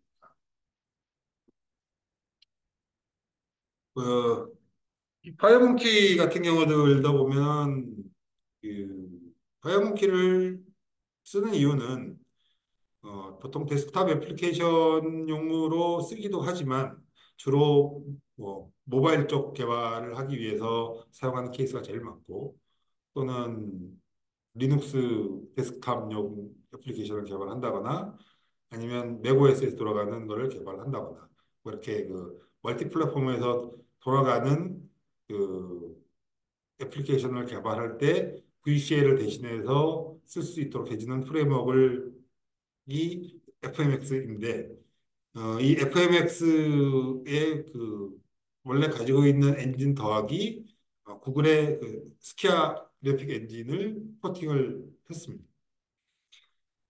구글의 그 스키아 엔진은 그 크롬에서도 쓰고 있고, 그다음에 뭐 그 크롬북에서 쓰고 있고, 그리고 요즘 핫한 플러터의 백그라운드에 그 에서도 그 스키아 엔진을 쓰고 있고 그래서 성능은 상당히 그 검증이 되어 있고 기존 이 녀석들은 GPU가 달려 있으면 GPU를 자동으로 땡겨다 쓴다든지 뭐그 윈도우 같으면은 다이렉트 엑스를 백그라운드로 쓰고 다른 OS들에서는 오픈GL을 백그라운드로 알아서 쓰고 하는 등등 이렇게 그 좀 더 고성능의 그러니까 그래픽 엔진을 이번에 그 도입이 되었다라는 점이죠. 근데 사실은 뭐 이 스키아 엔진은 12에서만 쓸 수 있는 것은 아니고 이것 역시도 기타브에 보면은 이 개발자가 그 계속해서 유지 보수를 하고 있는 그 스키아 엔진이 있습니다. 그래서 그 12 버전이 아닌 다른 버전에서도 쓸 수 있기 때문에 관심이 있으신 분들은 스키아 엔진을 다운로드를 받으셔서 쓰시면 좋을 것 같습니다. 근데 12에서는 번거롭지 않게 이런 것들을 아예 그냥 초기부터 다 설치돼서 나왔다는 점들이 될 거고요. 그래서 이 스키아를 쓰게 되면은 아까 말씀드린 것처럼 이 GPU를 땡겨다 쓰기 때문에 성능상의 좀 이점을 좀 가질 수도 있고요. 그 다음에 쓸 수 있는 몇 가지 그 그래픽 그 포맷들이 좀 늘어나게 되는데 그중에서 제일 큰 것은 그 웨피라고 하는 포맷들을 쓸 수 있습니다. 웨피는 지금까지의 그 현존하고 있는 그 어떤 그 그래픽 포맷보다 압축률이 좋습니다.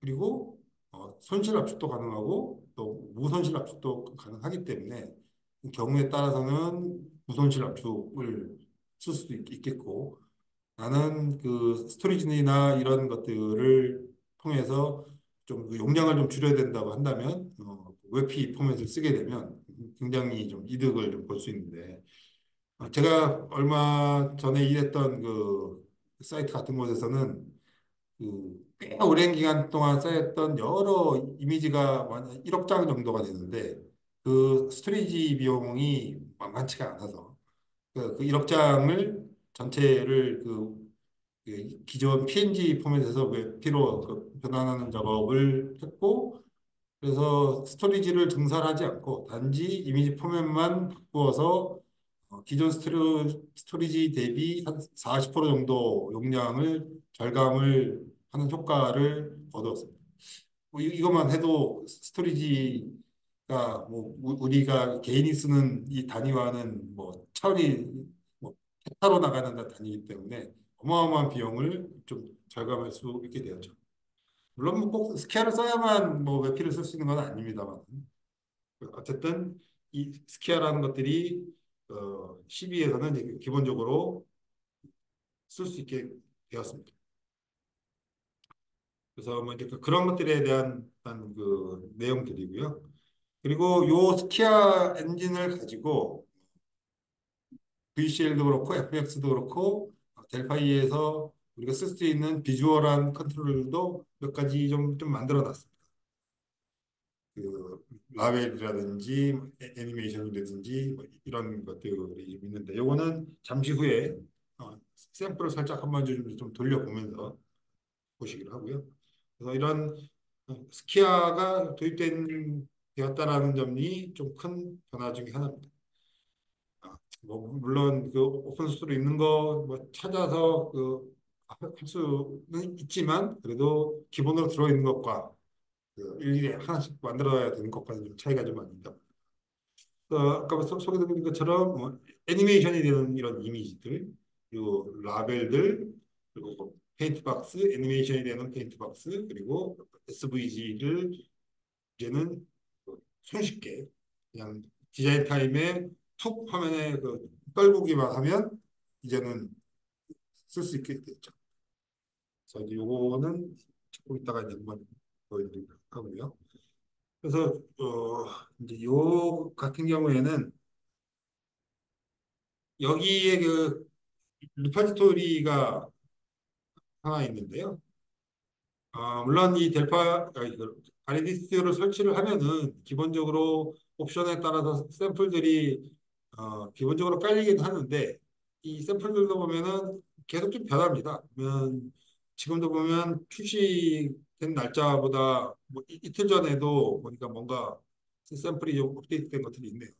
그래서 저 같은 경우에는 설치할 때 샘플을 깔지 않고 여기 있는 것들을 하나 기술로 클론을 받아서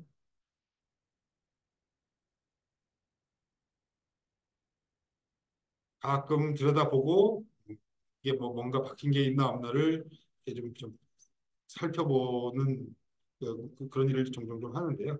여러분들도 변경된 샘플이나 이런 것들을 좀 받아보시려면 설치 시에 샘플을 까시는 것보다는 이렇게 그 기세에 있는 걸 다운로드 받아서 쓰시는 게 좋지 않을까 생각합니다. 자, 여기 있는 이제 스키아 샘플을 한번 열어보도록 하죠. 아, 그거 하기 전에 뭐 이리저리 저도 막 하다 보니까 뭐 재밌는 기능이 하나 있더라고요. 그래서 여기 보니까 전에 여기 이쪽 메뉴에는 없었던 기능들인데 컨솔 애플리케이션 위자드, 윈 API 위자드, 다이내믹 라이브러리 위자드, 스틱 라이브러리 위자드 이런 것들이 생겼더라고요. 물론 이게 그 전에 완전히 없었던 건 아니고 여기에 기타에 가면은 여기 뒤에 숨어 있던 그 녀석들인데 이것들이 안에까지 자주 들어가기 귀찮으니까 거의 앞쪽으로 좀 빼서 어, 클릭 한 번을 좀 줄여주도록 되어 있는데 어, 없었던 놈이 그 하나가 있어요. 보니까 윈 API 애플리케이션이라고 하는 위저드가 있길래 이거를 한번 해봤습니다. 그랬더니 이거는 한 그 30년 전에 그 찰스 패철드가 쓴 그 책을 보면서 API만 가지고 윈도우 프로그램을 만들 때의 그 시절의 방식을 지원을 하고 있더라고요. 뭐 요즘은 개인 노트북에도 뭐 대부분 뭐 256, 뭐좀 작은 케이스일 거고 보통 흔히 뭐 512나 뭐 1테라, 뭐 2테라 정도의 이런 그 넉넉한 용량을 쓰는 시대에 윈API를 이용한 게 무슨 뭐 의미가 있을까 싶기는 했지만 어, 추억이 새로워서 이 위자드를 이용을 한 다음에 샘플을 한번 만들어 봤습니다. 쓸데없는 뻘짓이긴 합니다만은.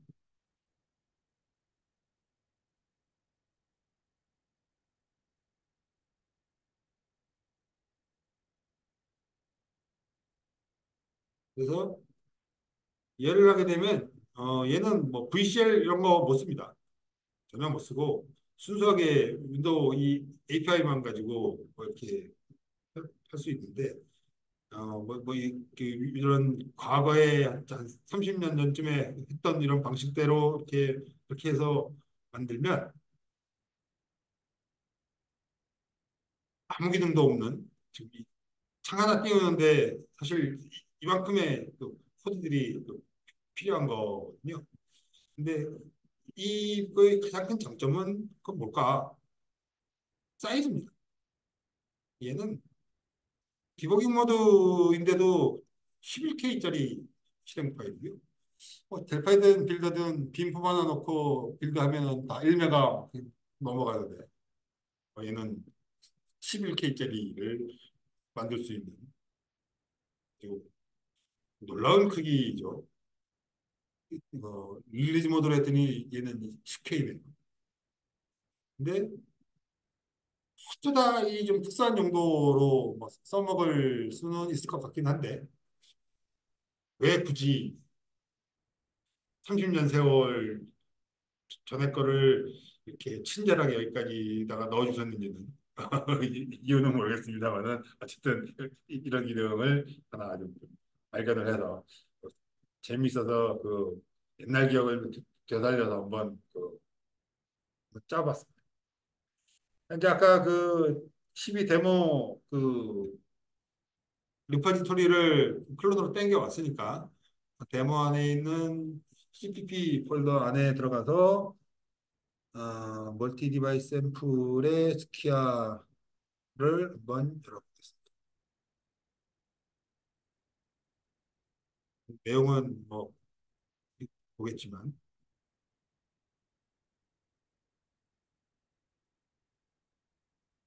지금은 이 FMX 기반으로 되어 있는 소스들인데 동일한 컴포넌트가 뭐 VCL용으로도 제공이 되고 있기 때문에 얘는 VCL로 작업을 하셔도 사실은 뭐 큰 상관은 없습니다.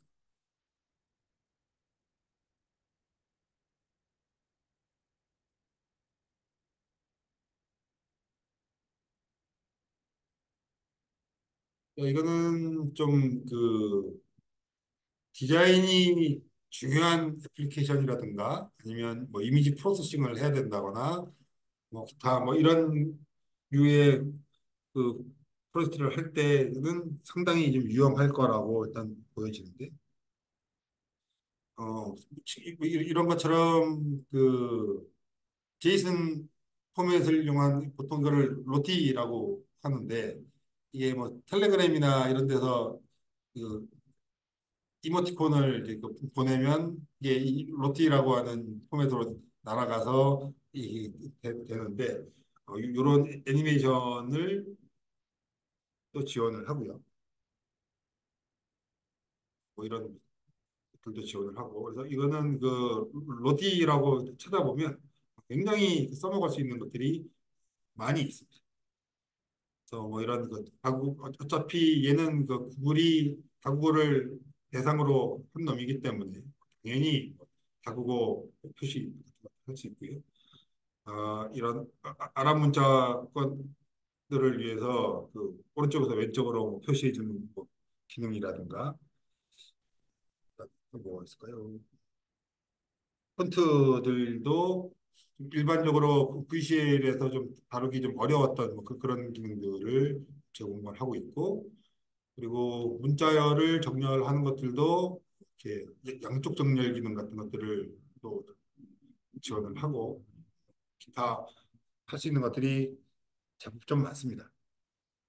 라벨이 그렇고 어, 이거는 드로잉 할 수 있는 부분들인데 다른 이런 그 델파이가 제공하는 캔버스에다가 그렸을 때보다는 확실히 곡면이라든지 이런 부분들이 좀 더 매끄럽게 구현되는 것들을 좀 볼 수 있고 뭐 반투명이라든가 이런 기능들도 가능할 거라고 보여지고요. 뭐 이런 뭐 그라데이션 효과를 주는 방법들 어, 등등 뭐 이런 것들이 좀 있고 그다음에 요즘에는 이제 이 점점 컴퓨터들이 고해상도로 가다 보니까 과거에는 뭐 이런 그 툴바나 이런 아이콘들을 만들 때 보통 뭐 비트맵이라든가 뭐 PNG 이렇게 해서 그 지정된 크기 16 바이 16, 24 바이 24, 뭐 32 바이 32 등등 뭐 이렇게 고정된 걸로 했었는데 그러다 보니까 이제는 이제 해상도를 어떤 사람은 100%로 쓰고 어떤 사람은 뭐 125%, 어떤 사람은 200%뭐 이렇게 이게 제각각이 되다 보니까 내가 그 사람들 모든 경우에 대비해서 이런 것들을 다 미리 준비를 해놓을 수가 없다 보니 이제는 이런 프로그램에 들어가는 리소스들 역시 이 SVG 포맷으로 점점 바꾸어서 디자인을 하는 추세가 됐습니다. SVG는 이 벡터 포맷이기 때문에 어, 사용자가 해상도를 어떻게 조정하든지 간에 깔끔하게 표현될 수 있는 또 강점들이 있어서 그래서 이 델파이에서도 그런 아이콘들이라든지 뭐 이런 버튼이라든지 이런 데 들어가는 부분들의 이미지들을 보통 이렇게 그 SVG를 사용을 해서 사용을 하게 되면 조금 더 그 이런 그 해상도가 다양하게 그 변해야 되는 그런 애플리케이션을 개발하실 때에는 상당히 도움이 될 거라고 좀 생각이 듭니다.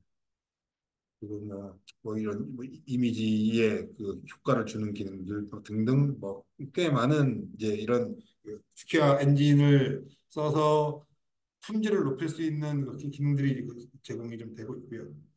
그래서 이 스퀘어의 부분은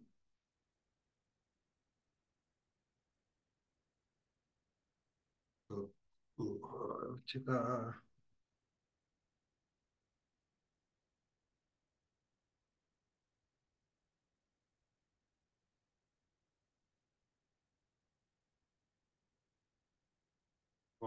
다큐멘테이션이 그 빌더가 제공하는 문서들도 다 이쪽에 있는 것들이라서 어, 구체적으로 스키아가 가지고 있는 능력치가 얼마나 되고 이것들을 내 애플리케이션에 접목을 해서 효과를 볼 수 있을지 없을지는 이 구글이 제공하는 스키아의 문서를 한번 읽어보시면 될 것 같습니다. 저처럼 영어가 약하신 분들은 요즘에 정말 좋은 기능인 한국어로 번역 기능을 이용하셔서 읽어보시면 아주 문맥이 막그 깨끗하지는 않지만 그래도 충분히 알아보실 수 있을 정도의 그 번역 품질은 나오니까 한번 이 관련된 문서를 한번 읽어보시면 좋을 것 같습니다. 자, 이제 거의 그 소개시켜드릴 기능들은 이제 거의 다 와 가는데요. 음, 이거는 그 델파이도 그렇고 시프트빌더도 그렇고 그 VCL이 이제 좀 개선이 된 그는 공통 사항이라서 잠깐 좀 언급을 하고 넘어가도록 하겠습니다. 지난번 그 델파이 관련되는 세미나 때 오상현 실장님이 충분히 설명을 잘 해주셨던데 어, 전에 있던 이 MDI 애플리케이션 같은 경우에는 이 스타일이 메인 부모 창에는 먹는데 이 자식 창에는 제대로 그 스타일이 적용이 되지 않는다던가 아니면 이 자식 창의 모양이 영 그 보기가 안 좋은 그런 그 모양들이 좀 보였었는데요. 이 부분에서 전체적으로 이그 MDI 관련된 아키텍처가 그 변경이 되면서 좀 더 좀 많이 깔끔해졌더라고요. 뭐 대세는 뭐 리본 같은 인터페이스를 사용한 SD 타입 그리고 각각의 부분은 뭐 탭으로 이렇게 그 구현하는 것들이 요즘에 추세기는 합니다만은 그래도 아직도 실제 MDI가 많이 쓰이고 있어서 이 부분은 잠깐만 소개를 하고 넘어가도록 하겠습니다. 어, 시플빌더 어더 쪽에 가 보시면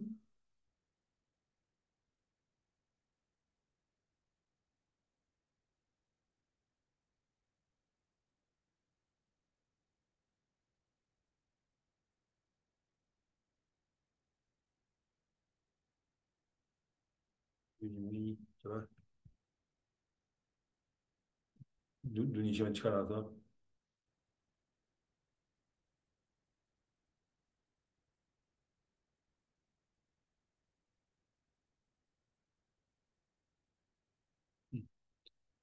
윈도우에 가 보시면 MDI 애플리케이션이라고 하는 위저드가 제공이 되고요.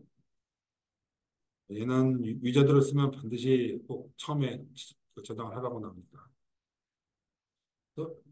이런 형태의 과거에 만들어주는 것과 크게 달라진 부분들은 없는데 새로운 컴포넌트 하나가 추가가 되었고요. 그래서 이름을 보니까 그 홈탭바라고 하는 그 툴바 형태의 컴포넌트가 하나 추가가 되었고 요 놈이 MDI 페어런트 안에서 차일드가 생기고 안 생기고 할 때마다 그것들을 후킹을 해서 자동적으로 여기다가 탭을 만들어주는 기능을 수행을 합니다.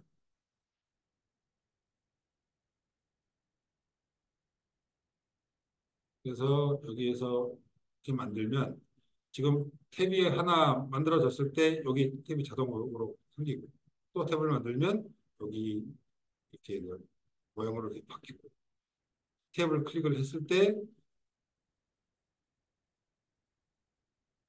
내가 원하는 탭으로 이동을 한다든지 아니면 여기를 눌러서 닫는다든지 또 전체 화면으로 전환을 했을 때 이렇게 보여지는 방법이라든지 그리고 오른쪽에 모어 메뉴를 통해서 현재 열려 있는 뭐 창의 목록을 보여준다든지 뭐 예전에 이거 하려고 MDA 쪽에 그 메시지 후킹하고 온갖 생쇼를 했던 기억이 나는데 이제는 뭐 이런 기능들을 추가가 좀더 되었고 또 이 MDI 차일드 쪽 관련돼서도 이 테두리나 이런 영역들이 보다 깔끔하게 정리가 되었습니다.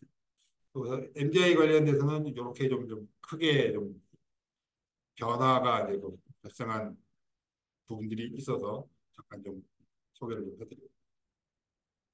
그거 외에도 뭐 꼭 서드 파티를 써야만 되던 그런 여러 가지 이제 그 기능들이 그 아이디 안으로 들어와 있어서 잘 정리가 되는 것들을 확인할 수 있었고요. 특히 이런 그 고해상도 모드를 지원하는 부분들이 조금 불안전했던 부분들이 있어서 예를 들어서 그 윈도우의 그 해상도를 뭐 100%가 아닌 125%나 뭐 150% 이렇게 쓸 때에는 제대로 동작을 하지 않는 그런 것들이 종종 있었는데 그런 부분들도 어느 정도 해소가 된 것 같습니다.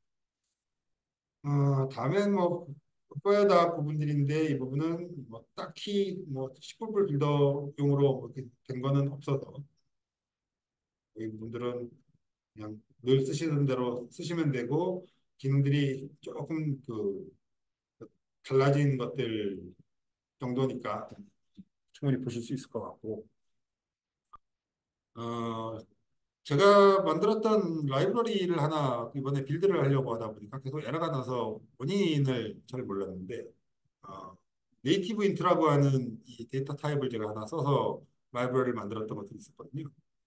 그래서 12 버전 이전 같은 경우에는 이 네이티브 인트가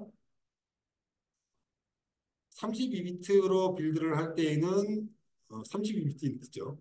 그리고 64비트로 빌드를 할 때에는 64비트 인티저로 이렇게 자동으로 이렇게 타입이 결정이 되었는데 이게 위크 타입으로 바뀌면서 이 네이티브 인티를 써서 오버로드된 함수를 만들면 오류가 발생을 합니다. 그래서 혹시라도 오버로드된 함수 내에 네이티브 인트를 쓰신 게 있다면 C++ 빌더 역시도 마찬가지로 이 부분들에 대한 것들은 좀 수정을 하셔야 될 일이 있으실 거고요. 오버로드된 함수가 없으면 상관없습니다.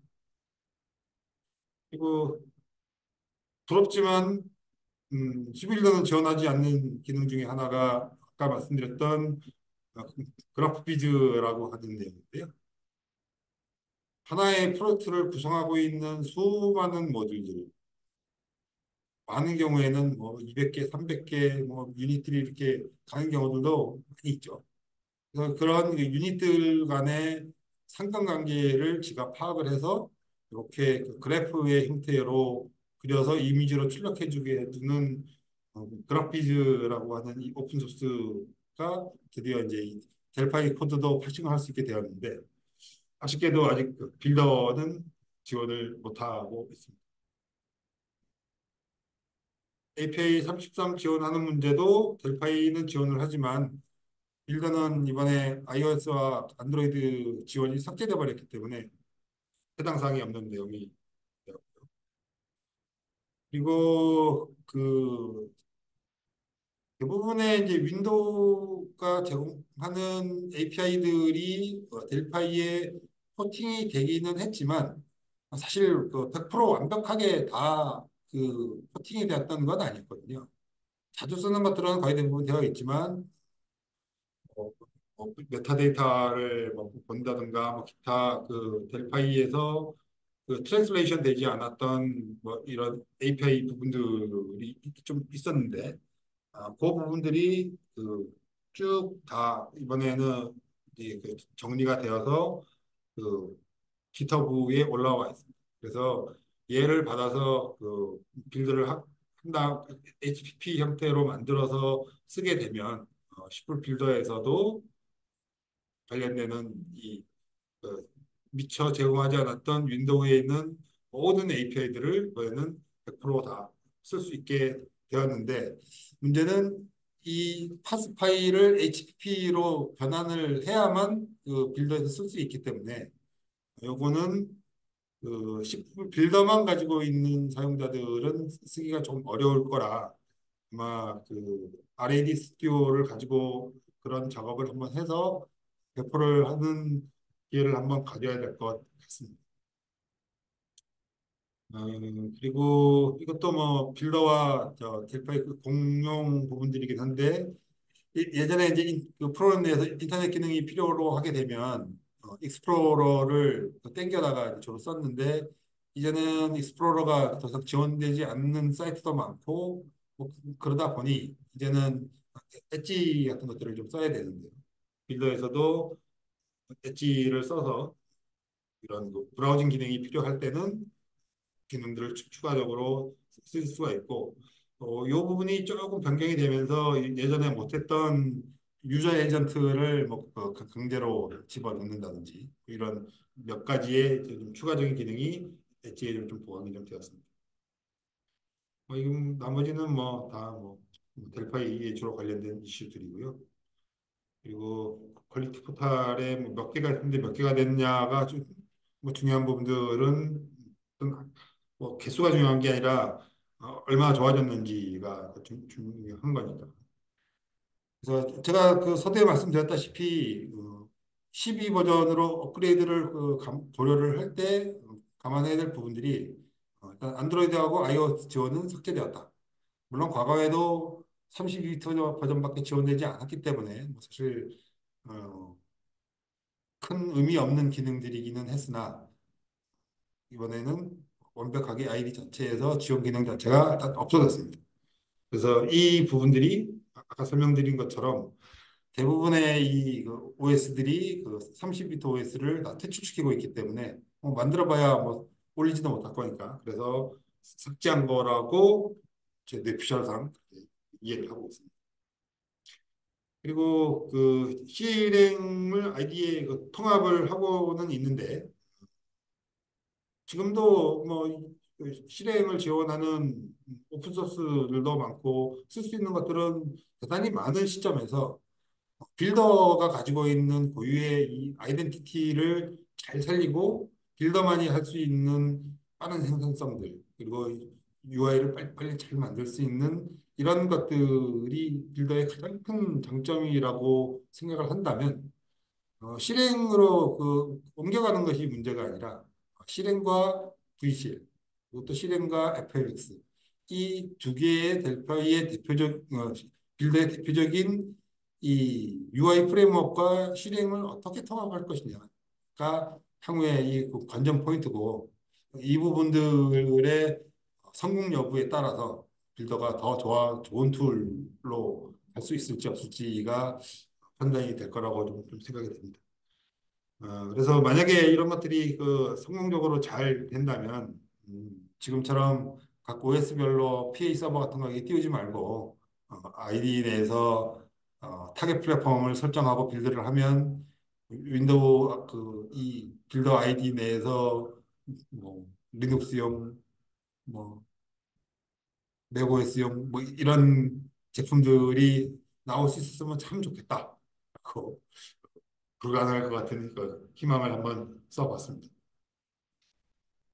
그래서 12 버전을 뭐 사실 저도 그 길게 써본 바는 아니라서 이번 그 신기능 위주의 이번 오늘 세미나를 위해서 집중적으로 조금 그 써보면서 느꼈던 총평을 좀 말씀을 좀 드리자면 달리는 자동차에 바퀴를 갈아 끼우는 게 얼마나 어려운가라는 뭐 그런 말들이 인터넷에 많이 있는데요. 그 얘기를 좀 체험을 좀 했습니다.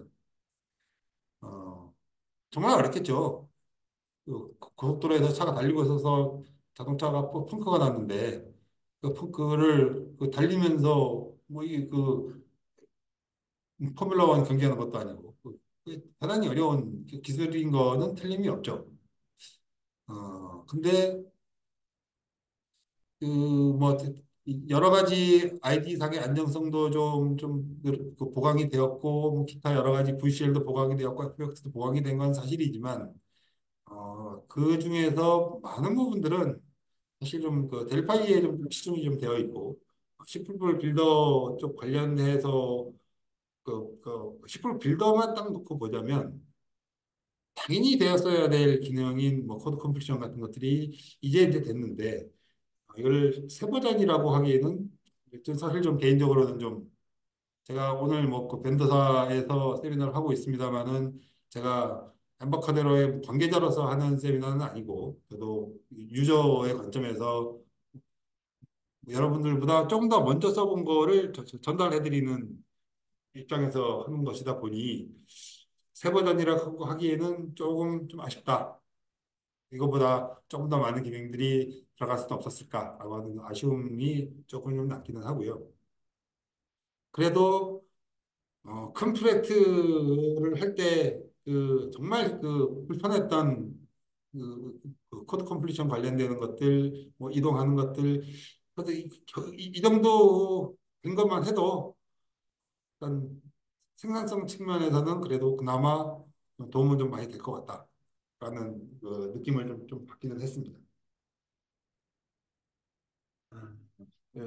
한 총평들은 좀 그렇고요. 요건 아까 전에 나중에 하려고 했는데 저 까먹고 미리 했습니다.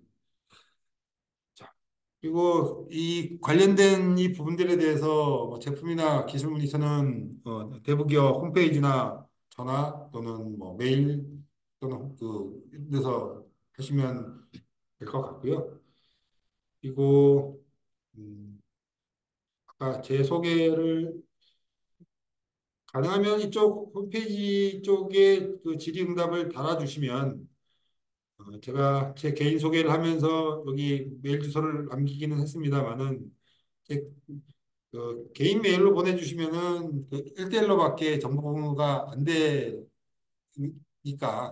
가급적이면 대부기업 홈페이지를 통해서 질문을 남겨주시면 제가 그쪽에 그 답변을 달아드리는 형태로 좀 그 기술 지원을 좀 해드리려고 계획을 좀 하고 있습니다. 그래서 쓰시다가 문의사항들이나 이런 부분들은 이쪽을 통해서 남겨주시면 저도 매일 한 번씩 모니터링을 하고 있으니 그 제가 해결해 드릴 수 있는 내용이라면 이제 그거는 이렇게 답을 드리도록 하겠습니다.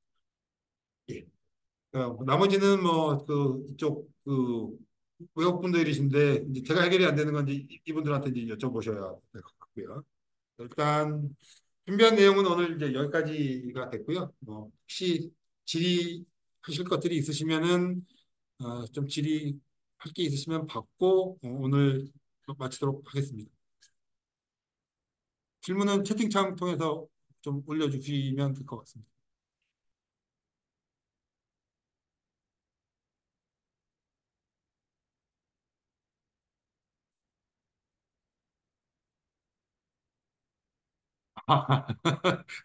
그건 제가 어떻게 답을 드릴 수 없습니다. 그거는 판단은 어, 본인의 몫인 거죠. 서브스크립션이 있으시면 뭐 당연히 그 업그레이드를 하셔야 될 거고요. 그거는 뭐 제가 사시라 마시라는 답은 그건 드리기가 좀 어려우니까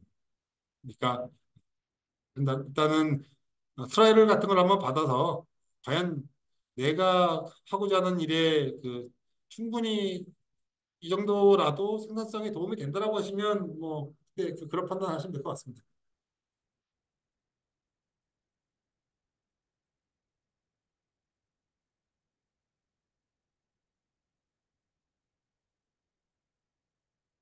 어, 코드 데이터에서 메소드 리스트가 동작하지 않는 거는 아마 이게 그런 경우에는 어, 편집 중이던 내용을 저장 버튼을 누르셔서 저장을 시킨 다음에 한번 해보시면 동작을 하는 것 같습니다. 이게 아까 말씀드린 것처럼 비주얼 어시스턴트가 이 현재 있는 소스들이나 이런 것들을 바뀐 것들을 빠르게 찾기 위해서 인덱싱을 하는데 그 과정에서 빠지면 제대로 그 캐치를 못하는 것 같아서 네, 그런 경우에는 한번 그 소스를 작업 중에 저장을 하시고 해보시면 어떨까 싶습니다.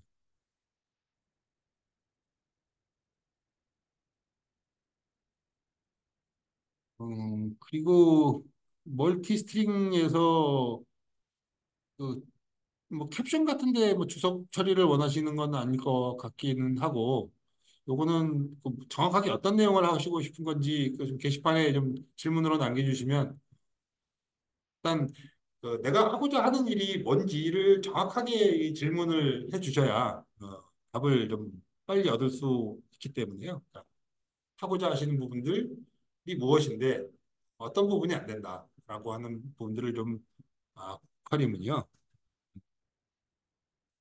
그거는 이 쿼리문 같은 경우에는 이게 그 빌더의 이슈가 아니라 그 어떤 DBMS를 쓰느냐에 따라서 쿼리 문장에 그 주석문이 있어도 처리를 해주는 놈도 있고 처리를 못 해주는 놈들도 있는데요. 보통의 경우에는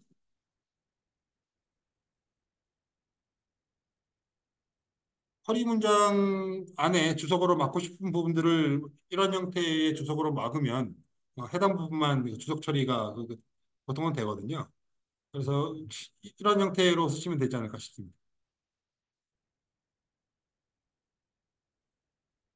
뭐 다섯 번째만 한다고 그러면 일단 그 델파이 그 스트링 헬퍼 쪽에 보면 스트링을 내가 원하는 그 델리미터로 그 부분을 그 분리를 할 수 있는 펑션들이 있으니까 그 스트링을 스트링 어레이로 분리를 한 다음에 그 원하시는 라인의 앞에 그 부분을 앞뒤로 주석을 붙이고 그거를 다시 하나의 스트링으로 합치시면은 될 것 같습니다. 이거는 이거 질문 남겨주시면은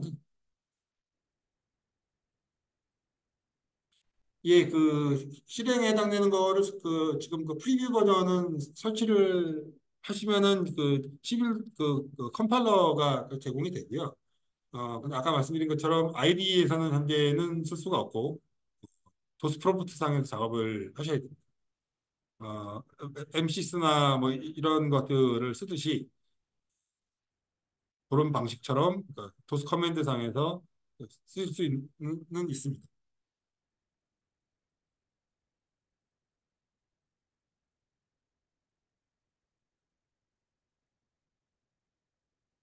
원래 1시간 반 예정을 했는데요. 조금 그 말하는 속도도 좀 천천히 하고 실제 동작하는 위주 좀 보여드리다 보니까 조금 길어지기는 했는데 일단 저 질문들은 제가 게시판을 통해서 질문을 이제 받기로 하고요. 오늘 아니 저 12 버전 신기능에 대한 세미나는 여기까지 하고 마치도록 하겠습니다. 좀 부족한 내용인데 끝까지 들으셔서 감사드리고요. 다음에는 제가 개인적으로 준비한 여러 것들을 가지고 다시 찾아뵙도록 하겠습니다. 네, 감사합니다.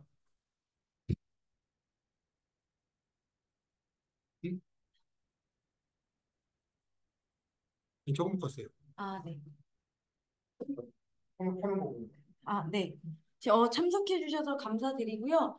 저희 준비한 세미나는 여기서 마무리하고, 그 안영재님께서 말씀하신 것처럼 채팅창에 Q&A 올려주시면 저희가 확인해서 답변 다 달아드릴 거고요.